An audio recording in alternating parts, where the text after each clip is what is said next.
Hello everyone. तो विजयदशमी का दिन और दशहरे की आप सभी को बहुत सारी शुभकामनाएं। बाजार बंद है और हम लोग फेस्टिव डे को एंजॉय कर रहे हैं। आज शाम को रावण भी फूका जाएगा। लेकिन कल कल वाले ट्रेडिंग सेशन में जो बाजार में हुआ, उसको मैं बोलूँगा कि एक भूचाल जैसा था। भूचाल जैसा क्यों था ये सब समझेंगे, और उसके क्या कारण थे इसको भी समझने की कोशिश करेंगे। बड़ा ही एबनॉर्मल तरीके से कल मार्केट ने बिहेव किया और ज़्यादातर स्टॉक बहुत हाई इंटेंसिटी के साथ इस भूचाल में बर्बाद होते नजर आए। तो उस भूचाल की इंटेंसिटी कितनी थी शेयर बाजार के लिए, ये सब हम मापने की कोशिश करेंगे वीडियो के अगले हिस्से में। तो सबसे पहले देख लेते हैं कि बाकी बाजार कैसा काम कर रहे थे। तो बाकी बाजार का हम अगर देखें, एफआईआई का डेटा की बात करें, देखिए एफआईआई ने में कल कोई एफआईआई और डीआईए मतलब इंस्टीट्यूशनल इन्वेस्टर्स की तरफ से कोई खास बड़ी खराबी नजर नहीं आई। खराबी तो थी नहीं, बल्कि पॉजिटिव था। देखिए कैश मार्केट में जो इनकी बाइंग हुई, नेट बाइंग की बात अगर करें हम, तो कैश मार्केट के अंदर एफआईआई ने 252 करोड़ की बाइंग करी और डीआईआई ने 1111 करोड़ की बाइंग की, फिर भी मार्केट गिर गया। चलो, एफआईआई ने हो सकता है कैश में बाइंग कर ली, फ्यूचर में सेल कर दिया हो। अब फ्यूचर में देख लेते हैं फ्यूचर में क्या हुआ। अभी फ्यूचर के अंदर मात्र एफआईआई ने 327 करोड़ की सेलिंग करी। और अब हम बात करेंगे कि स्टॉक्स के अंदर क्या किया। स्टॉक्स के अंदर 6,300 करोड़ के स्टॉक खरीद करके गए, यानी कि नेट नेट देखा जाए तो फ्यूचर्स की पोजीशंस को और कैश की पोजीशंस को अगर जोड़ करके देखा जाए तो एफआईआई नेट नेट पॉजिटिव रहे। हालांकि ऑप्शन के अंदर, इंडेक्स ऑप्शन के अंदर 14,000 करोड़ की सेलिंग भी इन्होंने की। इंडेक्स की 14,000 करोड़ की सेलिंग इतना मैटर नहीं करती है जितना कैश और फ्यूचर के अंदर की पोजीशंस मैटर करती है। तो यहाँ से भी कोई बैड सिग्नल नहीं थे। अब देखते हैं ग्लोबल क्यूज कैसे थे। ग्लोबल क्यूज ठीक ठाक थे, कोई बुरे नहीं थे, इतने बुरे नहीं थे। हालांकि अब जो स्क्रीन पे लगे हुए हैं वो आज के लगे हुए हैं, हम तो बंद हैं लेकिन आज के लगे हुए हैं। देखिए डाउ का फ्यूचर 87 पॉइंट ऊपर काम कर रहा है हरे निशान में, और यूरोप भी थोड़ा सा हल्के से लाल निशान में है। आधा परसेंट 0.42% डाउन फुटसी है, और कैक फ्लैट है, और डेक्स भी ऑलमोस्ट फ्लैट ही है, हालांकि 0.11% डाउन दिखा रहा है। इसके अलावा जो यूरोपियन बाजार, एशियन मार्केट है, वो सब करीब करीब ठीक ही बनते हैं। सुबह तो निकई लाल निशान में था लेकिन सारा रिकवर कर गया, अच्छा खासा रिकवर किया नीचे से, और अब पॉजिटिव टेरिटरी में जाकर के क्लोज किया। स्ट्रेट टाइम्स हैंसेंग हैंसेंग 1% डाउन रहा आज के बाजार में।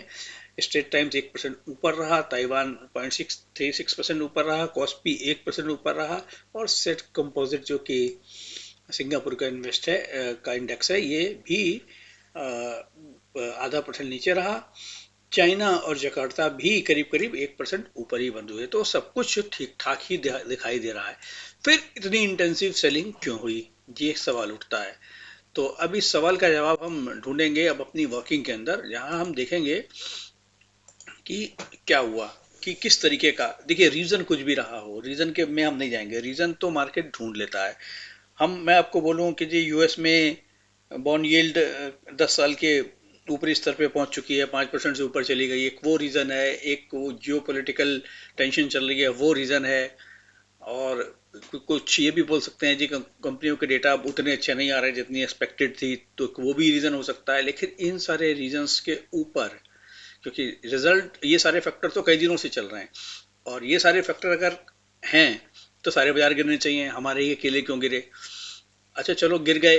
एक अगर ये मॉडरेट सी करेक्शन है कि एक ये कहते हैं कि जी कि चलो एक हल्की फुल्की करेक्शंस आती रहती हैं थोड़े टाइम के बाद, इतना चलने के बाद, ये वो है। तो ये वो भी है या नहीं है, इन सब चीज़ों को भी एनालाइज हम करते हैं। तो एफ एंड ओ के जो 183 स्टॉक हैं उनके अंदर हम कुछ ऑब्जर्व करेंगे कि किस तरीके से काम हुआ, और कितना इंटेंसिफाइड था, जो गिरावट थी वो कितनी इंटेंसिफाइड थी। वॉल्यूम से गिरा, बिना वॉल्यूम के गिरा, अपनी रेंज को तोड़ा या नहीं तोड़ा, उन सब चीज़ों से हम समझेंगे कि कितनी इंटेंसिटी थी। तो पहली बात तो ये है कि आपके जो एफ एंड ओ के टोटल 183 स्टॉक में से 13 स्टॉक हरे निशान में बंद हुए और 170 स्टॉक हुए लाल निशान में बंद।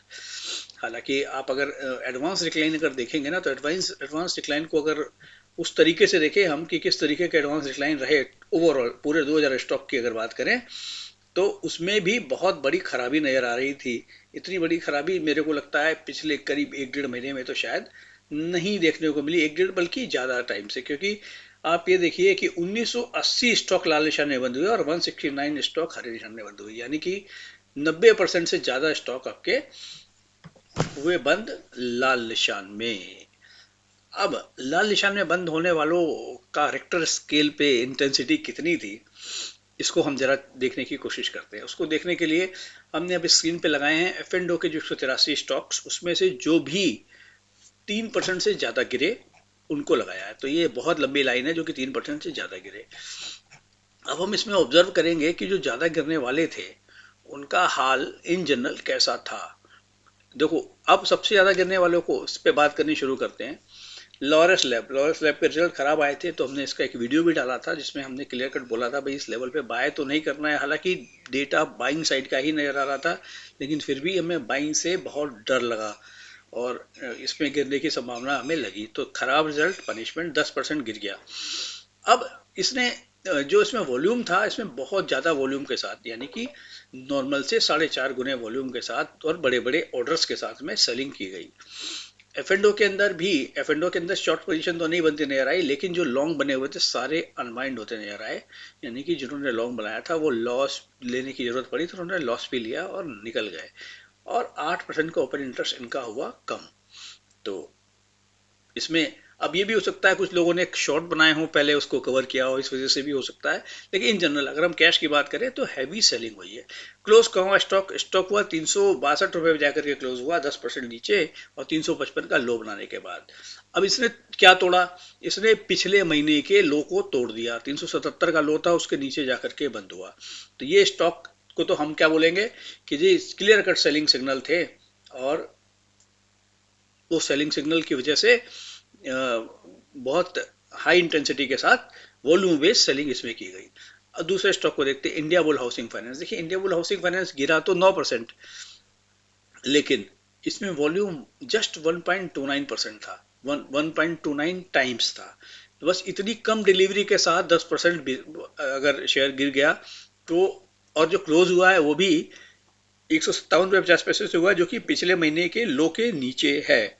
मतलब सितंबर के लो को ब्रेक कर दिया इसने डिसाइसिवली, कन्विंसिंगली ब्रेक कर दिया। तो अब इससे हम क्या कंक्लूजन निकालेंगे, एक और पहले बात कर लेते हैं, दो तीन स्टॉक का कंक्लूजन एक साथ ही निकाल लेंगे। हिंदुस्तान कॉपर में 1.16 टाइम डिलीवरी बेची गई और स्टॉक गिरा 7.7%।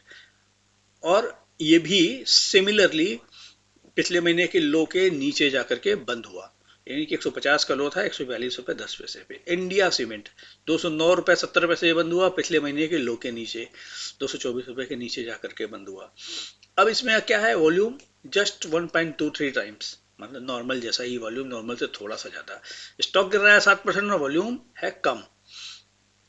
आइडिया आइडिया जो बंद हुआ 10 रुपये 90 पैसे पे, हालांकि पिछले महीने के लो के ऊपर ही जाकर के बंद हुआ है। इसमें 7% की गिरावट आई और वॉल्यूम कम था 0.7 times. A B F R L भी बंद हुआ ऊपर, पिछले महीने के लो के ऊपर ही बंद हुआ 214 रुपये 20 पैसे पे, और इसमें भी वॉल्यूम काफी कम था, मतलब 1.34 टाइम्स था। तो बहुत ज्यादा नहीं था जितना इसमें प्राइस में करेक्शन आया। भेल भेल भी 121 रुपए का लो बनाने के बाद जो बंद हुआ है, पिछले महीने के लो के नीचे जाकर के बंद हुआ। गिरावट आई 6% की, वॉल्यूम था 0.65 टाइम्स। तो अब ये जो मैं इतनी बातें आपसे अभी तक करी, भेल से लेकर के जिसको मैं हाईलाइट कर रहा हूँ इन इंडिया बुल हाउसिंग तक, इसमें कहीं भी सारे स्टॉक करीब करीब 6% गिरे, बहुत ज्यादा वॉल्यूम के साथ नहीं गिरे। और पिछले महीने की ज्यादातर स्टॉक, एक आध कोई नहीं भी हो तो उसकी बात नहीं करूंगा जैसे आइडिया नहीं, बाकी सब पिछले महीने के लो के नीचे जाकर के बंद हुए। कंक्लूजन क्या निकलता है, कंक्लूजन की बात करें, कंक्लूजन ये निकलता है कि बिना ज्यादा वॉल्यूम के भी सेलिंग अगर आ रही है तो नीचे बायर नहीं है, नीचे बायर नहीं है, इसीलिए स्टॉक को इतना ज्यादा गिरना पड़ा, वरना 6% गिरने के लिए, 7% गिरने के लिए, 8% गिरने के लिए आप ज़्यादा माल कोई बड़ा सेलर छोड़ेगा तभी स्टॉक का भाव गिरेगा। और दूसरी बड़ी बात क्या है कि इन सब के अंदर फ्यूचर में ओपन इंटरेस्ट हुआ है कम, ओपन इंटरेस्ट कम हुआ है। तो ओपन इंटरेस्ट कम होने का मतलब ये है, या तो जो शॉर्ट्स पहले से बने हुए थे उनको लास्ट बिल्कुल नीचे ले आकर के कवर कर लिया गया, और दूसरा ये हो सकता है कि जी लॉन्ग जो बिल्डअप था इनका, उसमें प्रॉफिट बुकिंग कर लिया गया। तो लॉन्ग बिल्डअप इन स्टॉकों में रहा होगा ऐसा नहीं लग रहा, लेकिन कुछ हद तक जो कि ओपन इंटरेस्ट कम लग रहा है, कुछ हद तक डिलीवरी जब बेची गई, हालांकि कम डिलीवरी से ही मार्केट गिर गया, लेकिन कुछ हद तक शॉर्ट कवरिंग कर ली गई जो शॉर्ट्स पहले से बने हुए थे। तो एक तो कंक्लूजन इसमें से ये निकल करके आता है। और अब इसके बाद देख लेते हैं दूसरे स्टॉक्स कौन से। आरबीएल बैंक में भी, आरबीएल बैंक तो अच्छे वॉल्यूम के साथ गिरा है और इसके अंदर शॉर्ट बिल्डअप भी हुआ है।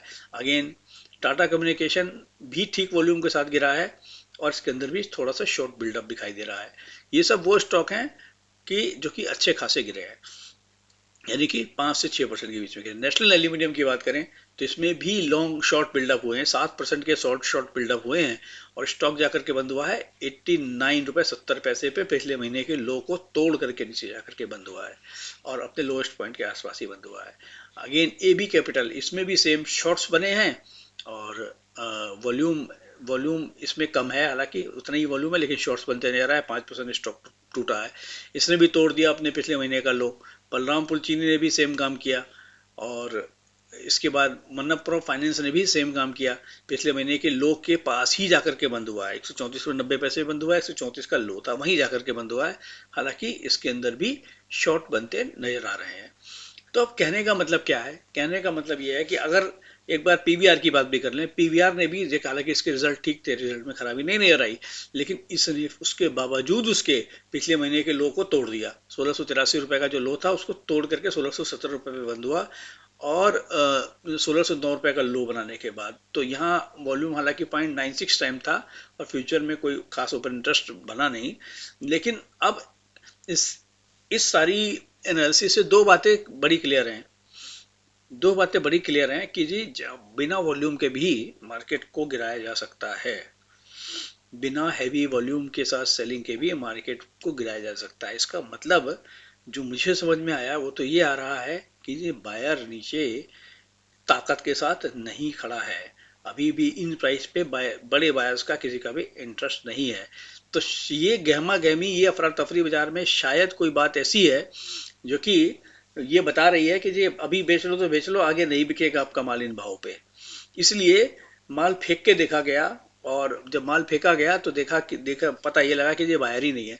जब बायर ही नहीं है तो आखिर तक माल फेंकता रहा, और बहुत ही नॉर्मल वॉल्यूम के साथ, बहुत ही नॉर्मल डिलीवरी बेस्ड सेलिंग के साथ भी बाइंग आती नजर नहीं आई नीचे के लेवल से। तो ये हमने बात कर ली। और दूसरा ये है कि जी कि इंटेंशनली शॉर्ट बनाए गए हैं, शॉर्ट बना करके मार्केट को गिराया गया कि प्राइस ऊपर है और अभी शॉर्ट्स बना लिए गए हैं, तो इस वजह से भी वो गिरा।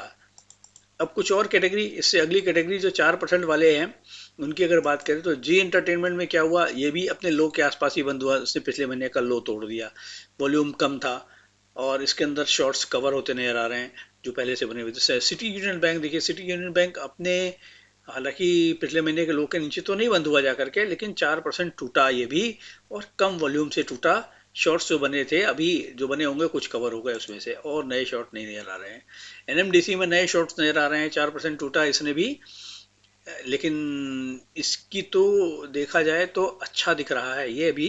154 रुपए का लो, 153 रुपए का, 23 रुपए का लो था और 151 में बंद हुआ है। तो इतना ज़्यादा इसमें अफरा तफरी वाली बात अभी नज़र नहीं आ रही है। और डिलीवरी के का जो वॉल्यूम था वो 1.14 टाइम्स था, थोड़े शॉर्ट ऊपर के लेवल पे बने हैं, तो शायद ये अब और ऊपर ज़्यादा ना जा पाए। अतुल लिमिटेड को देखिए, अतुल लिमिटेड के रिजल्ट भी अच्छे नहीं थे, हमने कवर भी किया था अपनी वीडियो में, और अब ये सारे लेवल तोड़ता जा रहा है। पिछले महीने का लो भी इसने तोड़ दिया, और कल के लो से थोड़ा सा ऊपर बंद हुआ है 4% टूट करके। वॉल्यूम भी इसके अंदर 5 गुना था। तो कम रिजल्ट वालों में हैवी वॉल्यूम के साथ सेलिंग हुई है, और जो थोड़े ठीक ठाक रिजल्ट वाले थे वहां भी कम वॉल्यूम के साथ सेलिंग हुई है, लेकिन कम वॉल्यूम के साथ सेलिंग होने के बाद भी नीचे से बाइंग में ताकत नजर नहीं आ रही है।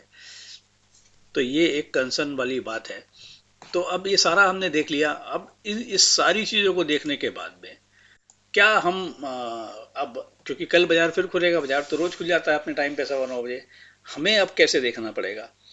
तो मैं तो इस बाजार को, ये जो कल की जो गिरावट है, इस गिरावट को बहुत ही सीरियसली लेने की कोशिश कर रहा हूँ, खास तौर से मिड और स्मॉल कैप सेगमेंट के शेयरों में, जहाँ की बहुत अच्छा रन अप आ चुका है।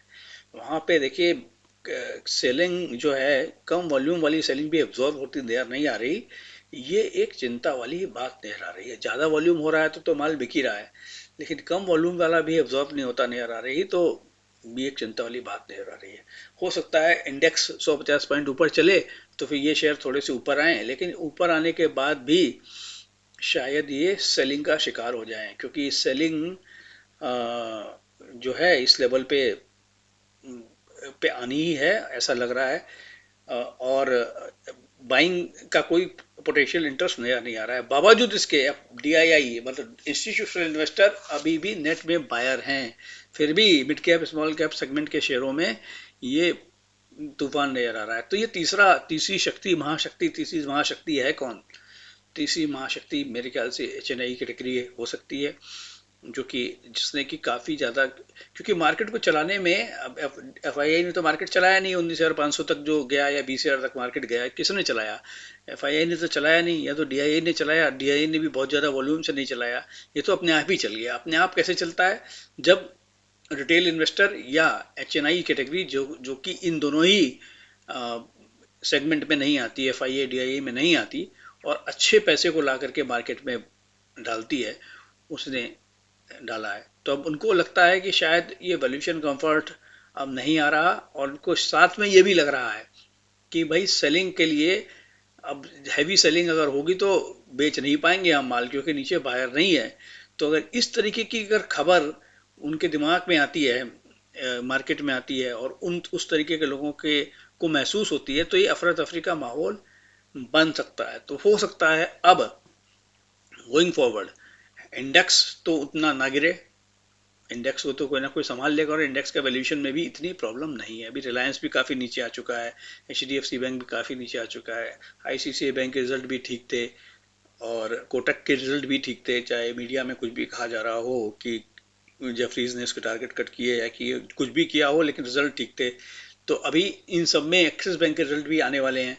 तो इन सब को अगर हम देखें, इंडस्ट्रियल बैंक के रिजल्ट ठीक थे, तो बैंकों में जिनके रिजल्ट ठीक थे, हालांकि ठीक से मतलब ये है कि स्टेबल रिजल्ट थे, बहुत ऐसा नहीं था कि बहुत तोड़ फोड़ रिजल्ट थे, या बहुत उनको इस तरीके से लिया जाए कि आगे की ग्रोथ प्रोस्पेक्ट्स बहुत ही की विजिबिलिटी बहुत ही अच्छी नज़र आ रही है, ऐसा बिल्कुल नहीं था। लेकिन इन प्राइस पे रुके रह सकते हैं, वो यहाँ से 2 4 5% ऊपर भी चले जाएं तो कोई परेशानी वाली बात होने वाली नहीं है। तो इंडेक्स तो मैनेज हो जाएगा। इंडेक्स तो, मैं नेस्ले के रिजल्ट बहुत अच्छे थे, इंडेक्स की बात करें तो अल्ट्राटेक सीमेंट के ठीक ठाक थे रिजल्ट, कोई इतने बुरे नहीं, इतने खराब नहीं। तो इस तरीके से अगर आप कुल मिला करके देखोगे, आईटीसी एक हैवी वेट है, उसके रिजल्ट भी ज़्यादा बुरे नहीं, खराब नहीं। आपको 2 4 5% ऊपर नीचे करना है, कोई नहीं रोकेगा आपको। तो इंडेक्स तो रुका रहेगा, इंडेक्स के रुकने में इतनी प्रॉब्लम नजर नहीं आ रही है, लेकिन नेट कैप स्मॉल कैप में ये एक सावधानी का सबब हो सकता है। तो ज़्यादा बात हो गई शायद इस वीडियो में, कुछ हमने डेटा भी देखा, कुछ एनालिसिस भी देखी, और समझने की कोशिश की कि ये तूफान की इंटेंसिटी कितनी थी। तो मेरे हिसाब से इस तूफान की इंटेंसिटी, इस अर्थक्वेक की इंटेंसिटी मिड और स्मॉल कैप शेयर के सेगमेंट के शेयरों में, जहाँ पे वैल्यूएशन डिस्कम्फर्ट आ रहा है, जो काफ़ी चल चुके हैं, वहाँ पे ये इंटेंसिटी काफ़ी ज़्यादा थी। तो इसी के साथ एंड करते हैं अपनी इस एनालिसिस को। तो एनालिसिस आपको कैसी लगी, आप इसको प्लीज़ बताइए कमेंट बॉक्स में। मिलेंगे अगले वीडियो में अगले अगले एनालिसिस के साथ, जब भी कभी कोई ऐसी चीज़ नज़र आएगी। Thank you very much.